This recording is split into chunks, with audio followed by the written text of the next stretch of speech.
Friends, welcome back to my YouTube channel Study Career Point. I hope you all are doing well.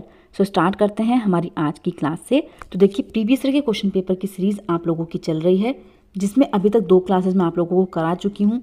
इसके अलावा देखिए यहाँ पर जो हम लोग क्वेश्चन करेंगे 2011 से लेकर के 2024 तक जितने भी अभी तक एग्जाम सीटेट के हुए हैं, सारे क्वेश्चन हम लोग यहाँ पर सॉल्व करने वाले हैं। ठीक है, आज आप लोगों की ये 3rd क्लास होगी यहाँ पर। इसके अलावा देखिए जो एनसीईआरटी की क्लासेस हैं, नोट्स की क्लासेस, कंटेंट बेस्ड क्लासेस भी आप लोगों की चल रही हैं, तो ये क्लासेस भी ज़रूर देखिए। काफ़ी अच्छे नोट्स हैं जो आप लोगों को कराए जा रहे हैं। स्टार्ट करते हैं हमारी आज की क्लास से। तो देखिए फर्स्ट क्वेश्चन यहाँ पर है, देखिए निम्नलिखित कथनों को पढ़िए और उपयुक्त विकल्प का चयन कीजिए।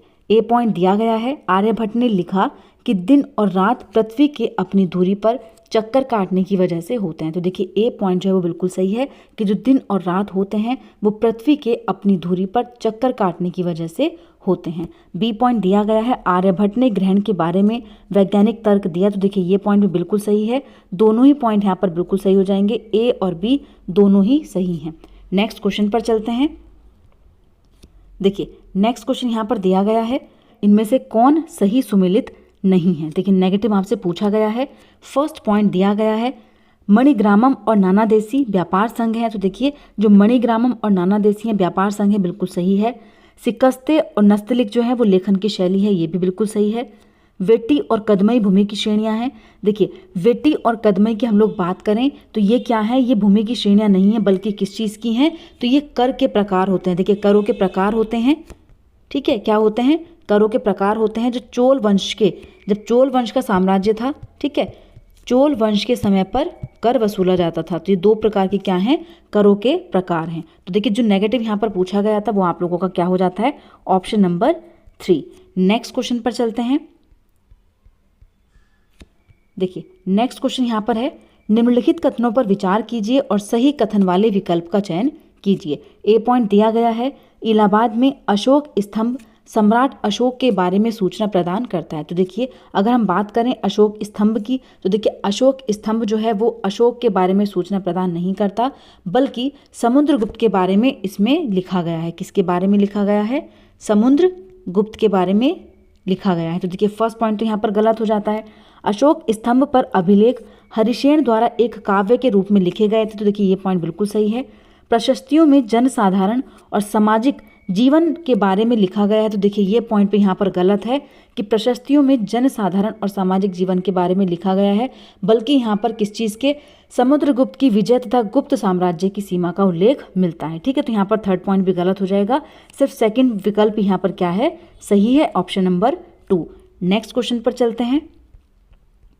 देखिए नेक्स्ट क्वेश्चन यहाँ पर है, कथनों ए और बी को पढ़ें और सही विकल्प को चुनें। ए पॉइंट दिया गया है, वीराशलिंगम पतल्लु ने विधवा पुनर्विवाह के समर्थन में मद्रास प्रेसिडेंसी में एक संगठन बनाया था। तो देखिए बिल्कुल सही पॉइंट है। आर्य समाज की स्थापना करने वाले स्वामी दयानंद सरस्वती ने भी विधवा पुनर्विवाह का समर्थन किया। तो देखिए दोनों ही पॉइंट यहाँ पर क्या हैं, बिल्कुल सही हैं। ठीक है, ऑप्शन नंबर 1 जो हो जाएगा वो बिल्कुल सही हो जाएगा। नेक्स्ट क्वेश्चन पर चलते हैं। देखिए नेक्स्ट क्वेश्चन है, 19वीं शताब्दी के भारत में सिंह सभाओं का गठन क्यों हुआ। तो देखिए बात करें सिंह सभाओं की, ए पॉइंट यहाँ पर दिया गया है, अंग्रेज सरकार के विरुद्ध लड़ाई के लिए, सिखों में प्रचलित अंधविश्वासों से छुटकारा पाने के लिए, जाति प्रतिष्ठा और भेदभाव की प्रथाओं को समाप्त करने के लिए, या फिर सिखों में शिक्षा को प्रोत्साहित करने के लिए। तो देखिए यहाँ पर जो सही पॉइंट है वो कौन सा हो जाएगा, तो देखिए तीनों ही पॉइंट यहाँ पर सही हैं। कौन कौन से, बी, सी और डी। अंग्रेज सरकार के विरुद्ध लड़ाई के लिए, तो देखिए ये पॉइंट यहाँ पर गलत है। सिंह सभाओं का जो गठन हुआ था वो किस चीज़ के लिए, सिखों के द्वारा हुआ था, सिखों में प्रचलित अंधविश्वासों से छुटकारा पाने के लिए, जाति प्रतिष्ठा और भेदभाव की प्रथाओं को समाप्त करने के लिए, इसके अलावा सिखों में शिक्षा को प्रोत्साहित करने के लिए। तो तीनों पॉइंट यहाँ पर सही है, ए पॉइंट को छोड़कर। ठीक है, तो यहाँ पर ऑप्शन नंबर 2, बी, सी और डी क्या हो जाएंगे, बिल्कुल सही हो जाएंगे। नेक्स्ट क्वेश्चन देखते हैं। देखिए नेक्स्ट क्वेश्चन यहाँ पर है, भारत में प्रारंभिक 20वीं शताब्दी में धर्म के आधार पर अधिकार जमाने या फिर आधिपत्य स्थापित करने की निम्नलिखित सा कौन सा आंदोलन आलोचना करता है। तो देखिए कौन सा आंदोलन है, सत्यशोधक समाज है, स्वाभिमान आंदोलन है, या फिर आर्य समाज है, या फिर ब्रह्म समाज है। तो देखिए यहाँ पर किसकी बात की गई है, अधिकार जमाने या फिर आधिपत्य स्थापित करने की। तो यहाँ पर जो सही पॉइंट हो जाएगा वो है स्वाभिमान आंदोलन। ठीक है, तो यहाँ पर ऑप्शन नंबर 2 जो है वो बिल्कुल सही है। नेक्स्ट क्वेश्चन पर चलते हैं। देखिए नेक्स्ट क्वेश्चन है, इल्बर्ट बिल के संदर्भ में निम्न में से कौन सा कथन सही नहीं है। देखिए इल्बर्ट बिल की अगर हम लोग बात करें, इस विधेयक में प्रावधान किया गया था कि भारतीय न्यायाधीश भी ब्रिटिश या यूरोपीय व्यक्तियों पर मुकदमे चला सकते हैं। सेकंड पॉइंट दिया गया है, इस विधेयक में प्रावधान किया गया था कि भारतीय न्यायाधीश ब्रिटिश या फिर यूरोपीय व्यक्तियों पर मुकदमे नहीं चला सकते हैं। बिल भारतीय और ब्रिटिश न्यायाधीशों के बीच समानता स्थापित करता था, या फिर भारत में काम कर रहे अंग्रेजों ने सरकार से इस बिल को लाने की मांग की थी। तो देखिए कौन सा पॉइंट यहाँ पर सही हो जाता है। तो देखिए यहाँ पर पूछा गया है नेगेटिव आप लोगों से, तो नेगेटिव ही आप लोगों को बताना है। तो यहाँ पर सेकंड पॉइंट बिल्कुल सही हो जाएगा। नेगेटिव पूछा है, इस विधेयक में प्रावधान किया गया था कि भारतीय न्यायाधीश ब्रिटिश या यूरोपीय व्यक्तियों पर मुकदमे नहीं चला सकते बल्कि चला सकते हैं। तो देखिए ये तो सही था, लेकिन पूछा नॉट गया है, तो वो आपका कौन सा हो जाएगा, ऑप्शन नंबर 2। नेक्स्ट क्वेश्चन पर चलते हैं। देखिए नेक्स्ट क्वेश्चन यहाँ पर है, भारत के स्वतंत्रता आंदोलन के संदर्भ में निम्नलिखित का सुमेल कीजिए और उपयुक्त विकल्प का चयन कीजिए। सूची 1 दी गई है। देखिए कोल विद्रोह दिया गया है, संताल विद्रोह दिया गया है, बस्तर विद्रोह दिया गया है, वर्ली विद्रोह दिया गया है। तो देखिए कौन से सन में हुआ है। तो देखिए यहाँ पर अगर हम लोग बात करें कोल विद्रोह की, तो जो कोल विद्रोह है वो किया गया था आपका 1831 से लेकर 32 के बीच में। संताल विद्रोह जो किया गया था वो था 1855 में। बस्तर विद्रोह हुआ था 1910 में, और वर्ली विद्रोह हुआ था 1940 में। तो देखिए यहाँ पर कौन सा मिलान है जो सही हो जाता है, ऑप्शन नंबर 1। ठीक है, तो यहाँ पर ऑप्शन नंबर 1 जो हो जाएगा वो बिल्कुल सही हो जाएगा। नेक्स्ट क्वेश्चन पर चलते हैं। देखिए नेक्स्ट क्वेश्चन यहाँ पर दिया गया है, निम्नलिखित कथन ए और कारण आर को पढ़िए और ज्वार के संदर्भ में उपयुक्त विकल्प का चयन कीजिए। अभी कथन ए दिया गया है, पूर्णिमा एवं अमावस्या के दिनों में सबसे ऊंचे ज्वार उठते हैं। कारण दिया गया है, सूर्य चंद्रमा पृथ्वी एक सीध में होते हैं और सूर्य एवं चंद्रमा के शक्तिशाली गुरुत्वाकर्षण बल के कारण ऊंचे ज्वार आते हैं। तो देखिए यहाँ पर कौन सा पॉइंट है जो सही हो जाएगा। तो देखिए दोनों ही पॉइंट यहाँ पर बिल्कुल सही हैं, और ए जो है वो आर की सही व्याख्या कर रहा है, मतलब ए की जो आर है वो सही व्याख्या कर रहा है। ऑप्शन नंबर 1 जो हो जाएगा यहाँ पर बिल्कुल सही हो जाएगा। नेक्स्ट क्वेश्चन पर चलते हैं। देखिए नेक्स्ट यहाँ पर दिया गया है, निम्न में से कौन सी स्थायी पवनें नहीं हैं। देखिए नेगेटिव आप लोगों से पूछा गया कि कौन सी हैं जो नहीं हैं। पश्चिमी पवनें हैं, पूर्वी पवनें हैं, मानसूनी पवनें हैं, या फिर व्यापारिक पवनें हैं। तो देखिए कौन सी हैं जो स्थायी पवनें नहीं हैं। तो यहाँ पर जो सही पॉइंट हो जाएगा वो है ऑप्शन नंबर 3। इसके अलावा देखिए फर्स्ट, सेकंड और फोर्थ क्या है, स्थानीय पवनें हैं। कौन सी नहीं है, तो वो है मानसूनी पवनें। नेक्स्ट क्वेश्चन पर चलते हैं। देखिए पृथ्वी की सतह से आरंभ होते हुए वायुमंडल की परतों का सही क्रम कौन सा है। देखिए सही क्रम आप लोगों से पूछा है, समताप मंडल, मध्य मंडल, वाह्य मंडल या फिर शोभ मंडल। शोभ मंडल, समताप मंडल, मध्य मंडल या फिर वाह्य वायुमंडल। देखिए फर्स्ट स्टेज भी अगर आप लोगों को पता है ना, तो वो भी आप लोग यहाँ पर सही बता देंगे। ठीक है, तो देखिए फर्स्ट नंबर पे सबसे पहले आपकी कौन सी आती है, ट्रोपोस्फियर, शोभ मंडल। तो देखिए कहीं भी फर्स्ट नंबर पे आप लोगों को ये चीज़ नहीं दी गई है, तो कौन सा क्रम सही हो जाएगा, ऑप्शन नंबर 2। ठीक है, पहले शोभ मंडल आती है, फिर समताप मंडल आता है, मध्य मंडल आता है, और उसके बाद आता है वाह्य वायु मंडल। नेक्स्ट क्वेश्चन पर चलते हैं। देखिए नेक्स्ट है, किस प्रकार की ग्रामीण बस्तियों में घर पास पास बने होते हैं। तो देखिए कौन से में होते हैं, रेखीय, वृत्ताकार, प्रकीर्ण या फिर सघन। तो देखिए यहाँ पर ग्रामीण बस्तियों में जो घर है पास पास बने होते हैं, किस प्रकार की, सघन में। ठीक है, कौन सा हो जाएगा आपका, ऑप्शन नंबर 4। नेक्स्ट क्वेश्चन पर चलते हैं। देखिए नेक्स्ट यहाँ पर मल्चिंग का क्या महत्व होता है। देखिए जो मल्चिंग होती है इसका क्या महत्व होता है। देखिए भूमि को संरक्षण देने के लिए यहाँ पर ये विधि यूज में लाई जाती हैं। मल्चिंग का जो महत्व होता है वो किस चीज़ के लिए होता है, पीड़कों को दूर रखता है, पौधों की बेहतर वृद्धि में सहायक होता है, उर्वरक की भांति कार्य करता है, या फिर मृदा की नमी बनाए रखने में सहायक होता है। तो देखिए कौन सा पॉइंट हो जाएगा जो यहाँ पर सही है। तो देखिए ये जो होता है ये क्या करता है, it helps in retaining soil moisture. किस चीज़ में, मृदा की नमी को बनाए रखने में सहायक होता है। ऑप्शन नंबर 4 जो हो जाएगा बिल्कुल सही हो जाएगा। नेक्स्ट क्वेश्चन पर चलते हैं। देखिए नेक्स्ट है, खनिजों के संदर्भ में निम्न में से कौन सा कथन सही नहीं है। देखिए नेगेटिव आपसे पूछा है, खनिजों का निश्चित रासायनिक संयोजन होता है, ये प्राकृतिक रूप से पाए जाने वाले पदार्थ हैं, पूरे स्थान में समान रूप से फैले होते हैं, किसी विशिष्ट क्षेत्र अथवा चट्टानों के गठन में पाए जाते हैं। तो देखिए कौन सा पॉइंट है जो यहाँ पर सही है। नहीं है। देखिए नहीं पूछा है, नेगेटिव पूछा है। तो देखिए खनिजों का निश्चित रासायनिक संयोजन होता है, बिल्कुल सही है। प्राकृतिक रूप में पाए जाते हैं, किसी विशिष्ट क्षेत्र या फिर चट्टानों के गठन में पाए जाते हैं। इसके अलावा देखिए पूरे स्थान पर बराबर रूप में फैले हैं, तो ये पॉइंट क्या हो जाएगा, नेगेटिव हो जाएगा। ऐसा नहीं होता। ऑप्शन नंबर 3 जो है यहाँ पर नेगेटिव है, ठीक है। तो यही आप लोगों का सही हो जाएगा। नेक्स्ट क्वेश्चन पर चलते हैं। देखिए नेक्स्ट यहाँ पर है, निम्नलिखित कथन ए और बी को पढ़िए और उपयुक्त विकल्प को चुनें। कथन ए दिया गया है, पद, राज्य, सरकार का अंतर्बदल नहीं किया जा सकता है। कथन बी है, सरकार कानूनों के प्रबंधन और उन्हें लागू करने के लिए उत्तरदायी है, जबकि राज्य एक ऐसी राजनीतिक संस्था है जो उन प्रभुता संपन्न लोगों का प्रतिनिधित्व करता है जिन्होंने एक निश्चित क्षेत्र पर अधिकार कर रखा है। तो देखिए यहाँ पर दोनों ही पॉइंट क्या हैं, बिल्कुल सही है। देखिए पद, राज्य और सरकार का अंतर्बदल नहीं किया जा सकता, बिल्कुल सही बात है। इसके अलावा सरकार जो है वो कानूनों के प्रबंधन और उन्हें लागू करने के लिए उत्तरदायी है। तो दोनों ही पॉइंट यहाँ पर क्या है, बिल्कुल सही है। ऑप्शन नंबर 1 जो हो जाएगा यहाँ पर बिल्कुल सही हो जाएगा। नेक्स्ट क्वेश्चन पर चलते हैं। देखिए नेक्स्ट है, नए कृषि बिलों के खिलाफ किसानों के संघर्ष, जिसे केंद्र की सरकार ने 2021 में वापस ले लिया था, के संदर्भ में निम्न कथनों को पढ़ें। ए दिया गया है, लोकतांत्रिक सरकार संरचना में लोग विरोध प्रदर्शन करते हैं और अपनी असहमति दिखाते हैं। देखिए यहाँ पर क्या है कि लोग क्या करते हैं, लोकतांत्रिक सरकार जो संरचना होती है उसमें लोग विरोध का प्रदर्शन करते हैं और अपनी असहमति दिखाते हैं, बिल्कुल सही पॉइंट है। सरकार को अपना निर्णय बदलना पड़ा क्योंकि वह आम जनता के प्रति जिम्मेदार है। तो देखिए ये पॉइंट भी आप लोगों का बिल्कुल सही है। तो देखिए दोनों ही पॉइंट यहाँ पर क्या है, बिल्कुल सही है। 2021 में वापस जो लिया गया था केंद्र सरकार की तरफ से, ठीक है, नए कृषि बिलों के खिलाफ जो संघर्ष हुआ था, तो उसके संबंध में दोनों ही पॉइंट क्या है, बिल्कुल सही है। नेक्स्ट क्वेश्चन पर चलते हैं। देखिए नेक्स्ट यहाँ पर है, दिए गए कथन और कारण पर विचार करें। कथन ए दिया गया है, खेतीहर मजदूरों को कम मजदूरी पर काम करना पड़ता है।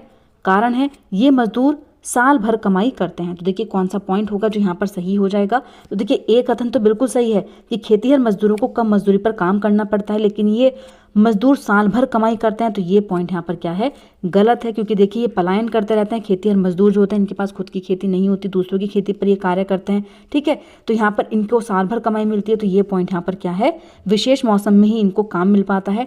तो यहाँ पर आर पॉइंट जो हो जाता है वो गलत हो जाता है, केवल ए ही क्या है, सही है। ऑप्शन नंबर 3 जो हो जाएगा यहाँ पर बिल्कुल सही हो जाएगा। नेक्स्ट क्वेश्चन पर चलते हैं। देखिए यहाँ से पेडागोजी आप लोगों की स्टार्ट हो रही है। फर्स्ट क्वेश्चन है पेडागोजी का। देखिए एक सामाजिक विज्ञान का शिक्षक चाहता है कि विद्यार्थी कानून बनने में लोगों की भूमिका को समझ पाए।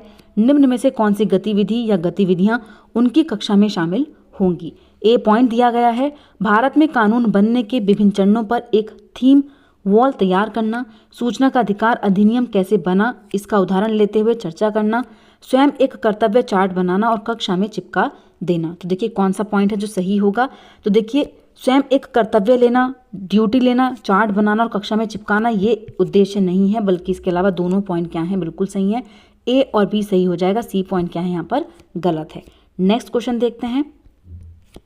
देखिए नेक्स्ट यहाँ पर दिया गया है, आप स्थानांतरित कृषि के बारे में चर्चा कर रहे हैं और आपको यह दर्शाना है कि कहाँ पर झूमिंग और मिल्पा की जाती है। आप विद्यार्थियों से विश्व मानचित्र पर किन देशों को अंकित करने के लिए कहेंगे। तो देखिए झूम की खेती जो होती है वो भारत में होती है, ठीक है, और जो मिल्पा होती है, मिल्पा जो स्थानांतरित कृषि है ये कहाँ पर होती है, ये मैक्सिको में होती है, ठीक है। कहाँ पर होती है, मैक्सिको में। तो बच्चे जो है वो मानचित्र में किसको दर्शाएंगे, भारत और मैक्सिको को, ठीक है। तो यहाँ पर ऑप्शन नंबर 1 जो है वो बिल्कुल सही हो जाएगा। नेक्स्ट क्वेश्चन देखते हैं। देखिए नेक्स्ट है यहाँ पर, आदिवासियों को देखो वे कितने मनोहर दिखते हैं और ऐसा प्रतीत होता है कि वे सारे समय नाचते रहते हैं। एक शिक्षक के रूप में अगर पाठ्य पुस्तक में ऐसे कथन दिए गए हैं तो आप उसे किस संकल्पना से जोड़ करके देखेंगे, रूढ़िबद्ध धारणा से, पूर्वाग्रह से, भेदभाव से या फिर लेबल लगाना। तो देखिए कौन सा पॉइंट यहाँ पर सही हो जाएगा। तो हम लोग किस तरीके से उनको देख रहे हैं, रूढ़िबद्ध धारणा के रूप में उनको देख रहे हैं, ठीक है। ऑप्शन नंबर 1 जो हो जाएगा यहाँ पर सही हो जाएगा, क्योंकि देखिए ना तो यहाँ पर पूर्वाग्रह है, ना ही भेदभाव है, ना ही लेबल कर रहे हैं, ठीक है। कौन सा सही है, ऑप्शन नंबर 1। नेक्स्ट क्वेश्चन देखते हैं।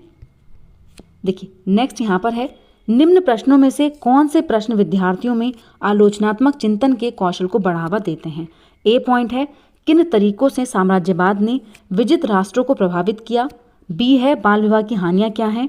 संविधान का कौन सा हिस्सा स्वतंत्रता से संबंधित है, या फिर कौन से कारक हैं जिन्होंने लोगों को एकजुट होने और राष्ट्रवाद की भावना को विकसित करने में सहायता की है। तो देखिए कौन सा पॉइंट है जो यहाँ पर सही होगा।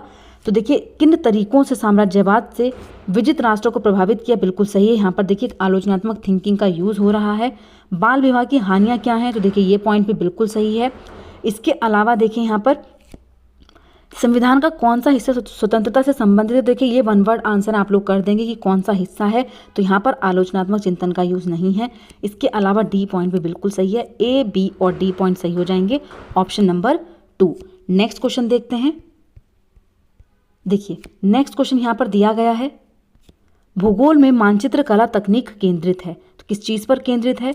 विषय आधारित संपत्तियों की बेहतर समझ पैदा करने पर, रोचक अधिगम शिक्षण प्रक्रिया विकसित और प्रोत्साहित करने पर, विषय आधारित संपत्तियों को बेहतर प्रदर्शन करने पर, या फिर संपत्तियों का सुंदर प्रस्तुतिकरण करने पर। तो देखिए कौन सा पॉइंट यहाँ पर सही हो जाएगा। तो देखिए भूगोल में मानचित्र कला जो है वो किस चीज के ऊपर है केंद्रित, तो वो है विषय आधारित संपत्तियों की बेहतर समझ पैदा करने पर। ठीक है, ऑप्शन नंबर 1 जो हो जाएगा यहाँ पर बिल्कुल सही हो जाएगा। नेक्स्ट क्वेश्चन देखते हैं। देखिए नेक्स्ट क्वेश्चन यहाँ पर है, मिडिल स्तर पर सामाजिक विज्ञान की एक शिक्षिका चाहती है कि उसके विद्यार्थी भारत में सार्वजनिक स्वास्थ्य व्यवस्था की दशा को समझ पाएं। इसके लिए निम्न में से कौन सी गतिविधि या फिर गतिविधियां सबसे उपयुक्त होंगी? तो देखिए ए पॉइंट यहाँ पर है, उनके क्षेत्र में सरकारी एवं प्राइवेट स्वास्थ्य केंद्रों के बारे में आंकड़े एकत्रित करना और उनकी तुलना करना। बी दिया गया है, स्वास्थ्य सेवाएं सरकार का प्राथमिक दायित्व पर चर्चा करना, लोगों का साक्षात्कार करना और उन्हें सरकारी स्वास्थ्य सेवाओं के अपने अनुभवों को बांटने को कहना। तो देखिए कौन सा यहाँ पर सही हो जाएगा। तो देखिए तीनों ही पॉइंट यहाँ पर क्या है, बिल्कुल सही हैं, तीनों ही गतिविधियां बिल्कुल सही हैं। ऑप्शन नंबर 4 जो हो जाएगा बिल्कुल सही हो जाएगा, ए बी सी तीनों ही यहाँ पर क्या है, सही पॉइंट हैं। नेक्स्ट क्वेश्चन चलते हैं। देखिए नेक्स्ट और लास्ट क्वेश्चन है, निम्नलिखित कथनों ए और आर पर विचार करें और सही विकल्प का चयन करें।